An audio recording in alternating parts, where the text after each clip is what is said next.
So hello everyone, this is the national income series 3। आज हम लोग कवर करने वाले हैं इनकम एंड पेमेंट। आज का क्लास बहुत ज्यादा इंटरेस्टिंग होने वाला है क्योंकि इसमें बहुत सारे फन फैक्ट्स होंगे। ठीक है, तो चलिए जल्दी से वीडियो को स्टार्ट करते हैं बिना टाइम वेस्ट किए। तो आज हम लोग जिस टॉपिक को कवर करने वाले हैं वो है इनकम एंड पेमेंट। एक देश में इनकम किस तरह से जनरेट होता है एज ए डोमेस्टिक टेरिटरी में रहकर, और पेमेंट किस तरह से होता है एज ए डोमेस्टिक टेरिटरी में रहकर कंट्री का। ठीक है, तो सबसे पहले जब हम लोग इनकम की बात करते हैं तो इनकम दो तरह के होते हैं। तो सबसे पहला इनकम होता है फैक्टर इनकम, दूसरा होता है transfer income. Factor income actually है क्या, समझिए। फैक्टर इनकम उस इनकम को बोलते हैं जहां पर आपका फैक्टर ऑफ प्रोडक्शन यूज हो, जहां पर आपको बदले में कुछ देना पड़े, उसके बदले में आपको जो इनकम होगा तो वो होगा आपका फैक्टर ऑफ इनकम या फिर फैक्टर इनकम। तो इसका अगर डेफिनेशन देखा जाए तो डेफिनेशन किस तरह से होगा कि income receive by a factor, income receive by factor of production for rendering factor services in production process. अब समझिए एक चीज कि यहां पर यह कहा जा रहा है कि अगर आप किसी फैक्टर ऑफ प्रोडक्शन को से इनकम रिसीव कर रहे हैं तो वो इनकम आप तभी रिसीव कर सकते हैं किसी फैक्टर ऑफ प्रोडक्शन से जब आप कुछ रेंडरिंग करें। रेंडरिंग का मतलब यूजेस करें, बोरो करें, ठीक है ना, कोई सामान कोई वस्तु जिसके बदले में आपको पैसा मिले। कोई दूसरा व्यक्ति अगर आपके सामानों को यूज करता है तो उसके बदले में आपको कुछ मिलता है, रेम्यूनरेशन मिलता है उसके बदले में कुछ और, तो उसे हम लोग फैक्टर इनकम बोलते हैं। अब फैक्टर इनकम का मेन 4 फैक्टर होता है। तो सबसे पहला जो फैक्टर है लैंड है, दूसरा है लेबर है, तीसरा है आपका कैपिटल और चौथा है आपका इंटरप्राइजेस या फिर एंटरप्रेन्योर का इंटरप्राइजेस। ठीक, तो इस चीज को हम लोग किस तरह से समझे, तो समझिए कि इनकम रिसीव, यहां पर इनकम रिसीव होने की बात करी, इसका मतलब सामान जो होगा, जो वस्तु है वो आपका है।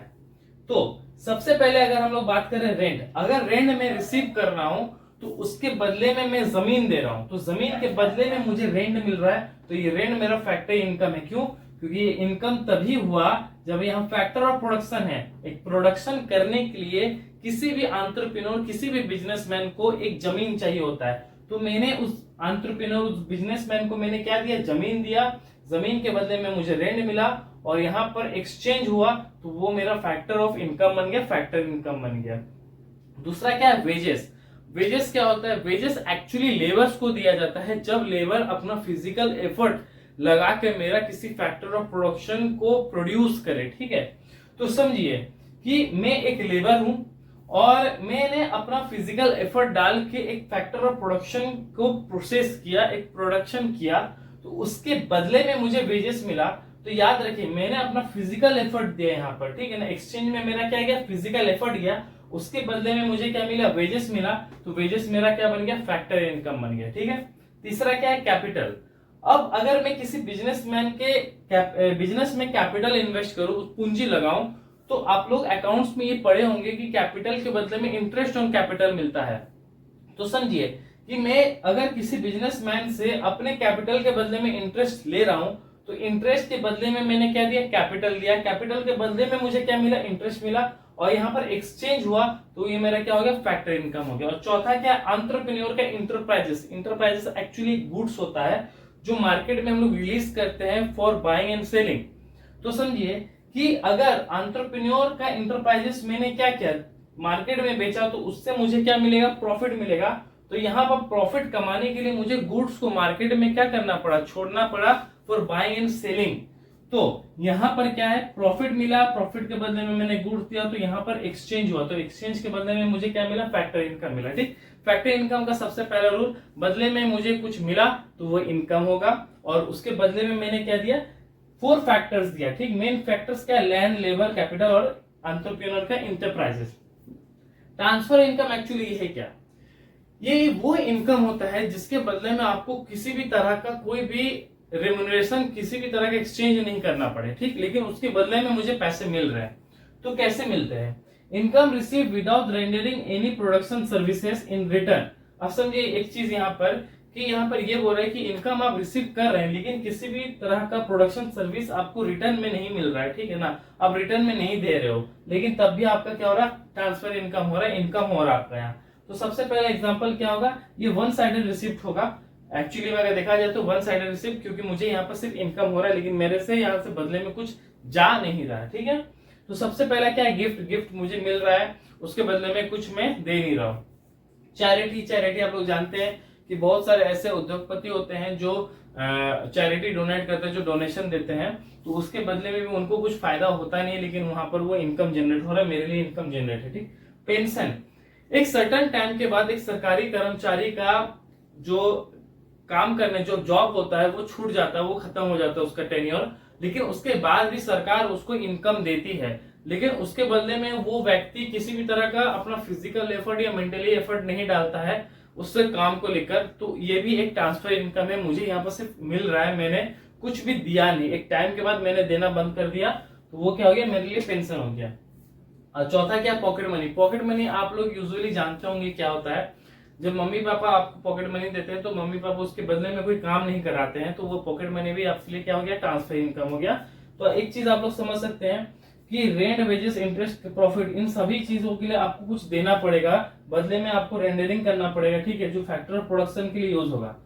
ट्रांसफर इनकम में आपको कुछ देना नहीं, आपको सिर्फ लेना है, gift, charity, pension, pocket money. तो ये क्या है, इसके बदले में आपको एक्सचेंज करना है। ठीक है ना, यहाँ पर आपको एक्सचेंज करना होगा, लेकिन ये क्या हो गया, ये वन साइडेड हो गया। ठीक है ना, आपको सिर्फ मिल रहा है, जब इनकम की बात हो रही है तो आपको मिल रहा है।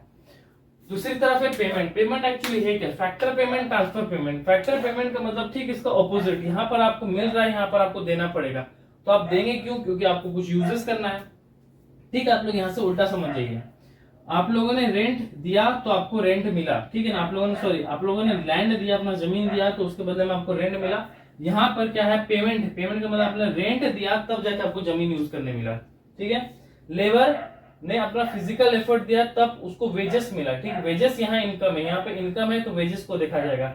यहाँ पेमेंट है तो यहाँ पर लेबर को देखा जाएगा। तो वेजेस मैंने किसको दिया, लेबर को दिया। क्यों, क्योंकि लेबर ने अपना फिजिकल एफर्ट डाल के फैक्टर ऑफ प्रोडक्शन को प्रोड्यूस किया। ठीक है, तीसरा क्या है, कैपिटल। कैपिटल के बदले में मुझे क्या मिला, इंटरेस्ट। इंटरेस्ट मैंने दिया, क्यों दिया, क्योंकि उसका कैपिटल मैंने यूज किया। ठीक है, तो यहाँ पर यूजेस है, तो इंटरेस्ट के बदले में मैंने क्या यूज किया, मैंने उसका कैपिटल यूज किया। यहाँ पर मुझे मिला, यहाँ पर मैंने कैपिटल के बदले में इंटरेस्ट दिया। चौथा क्या, एंटरप्रेन्योर का इंटरप्राइजेस से मुझे प्रॉफिट मिला।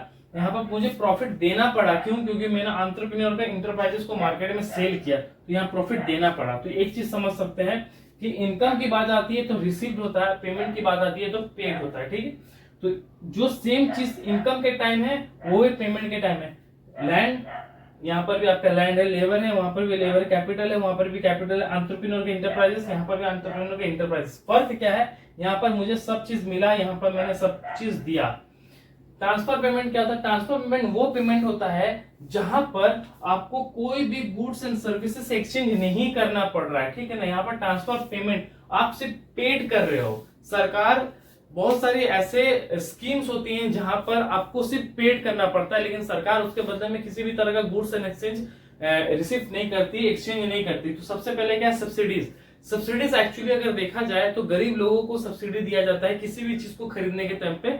ठीक है, जिसे हम लोग आज के दौर पे पीएनजीपी के नाम से जानते हैं, तो वो सब्सिडीज होता है। ठीक है, वेलफेयर। वेलफेयर का करने का मतलब क्या है, मानव कल्याण करना। सरकार के ऐसे बहुत सारे स्कीम एंड प्रोजेक्ट्स होते हैं जहां पर लोगों को फ्री में सुविधा मिलती है, वेलफेयर होता है, उनका मानव कल्याण होता है। जैसे सरकारी स्कूल, मिड डे मील जो स्कीम निकला है आज, ठीक है, ये सभी चीज वेलफेयर के तौर पे देखा जाएगा। Social security. Social security actually ऐसा सिक्योरिटी है जहां पर आपको कुछ देना नहीं है, लेकिन आपको सरकार पेड करेगी, पेमेंट करेगी। ठीक है ना, तो वो सोशल सिक्योरिटी होती है। सोशल सिक्योरिटी में अगर एक्चुअली देखा जाए तो बहुत ही ज्यादा वाइड कंसेप्ट बनता है इसका, सोशल सिक्योरिटी का।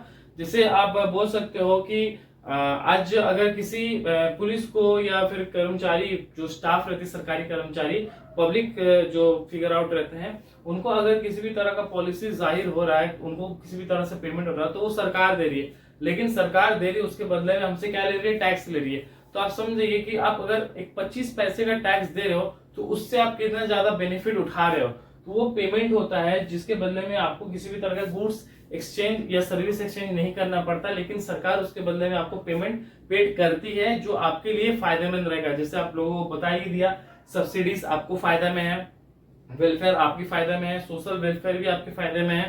ठीक है, या फिर ऐसे बहुत सारे स्कीम एंड प्रोजेक्ट्स जो गरीब लोगों को मिलता है, जैसे आप लोग बोल सकते हैं प्रधानमंत्री गरीब आवास योजना, ये भी एक ट्रांसफर पेमेंट कहलाएगा, क्योंकि उसके बदले में आपको कुछ देना नहीं है, लेकिन सरकार उसके बदले में आपको पेमेंट करेगी। ठीक है, तो ये दो चीज है, अगर आप लोग इसे ठीक से याद कर पाओ, इसे ठीक से समझ पाओ, तो एग्जाम में आप कम से कम 2 या 3 नंबर इसका क्या कर सकते हो, कवर कर सकते हो। इकोनॉमिक्स में क्लास 12 में नेशनल इनकम में 2-3 नंबर कवर करना भी बहुत बड़ी बात है। ठीक है, तो आप लोगों को इस टॉपिक को लेकर बहुत ही ज्यादा सेंसिटिव तरीके से आप लोगों को पढ़ना होगा, ताकि आप लोग क्या कर सको, इसे अच्छे से कवर कर सको, इसे अच्छे से समझ सको। ठीक है, तो आज की क्लास में इतना ही। उम्मीद करता हूँ आप लोगों को ये सारी चीजें समझ में आई होगी। अगर आप लोगों को किसी भी तरह का कंफ्यूजन है तो आप लोग क्या कर सकते हो, मुझे डीएम कर सकते हो मेरे, या फिर कमेंट बॉक्स में भी अपना सवाल पूछ सकते हो। ठीक है, आप लोगों का सवाल ही मेरे लिए क्या बनेगा, कॉन्फिडेंस गेन करेगा मेरे लिए। तो आज के लिए इतना ही, बाकी टाइम टू नेक्स्ट टुमारो।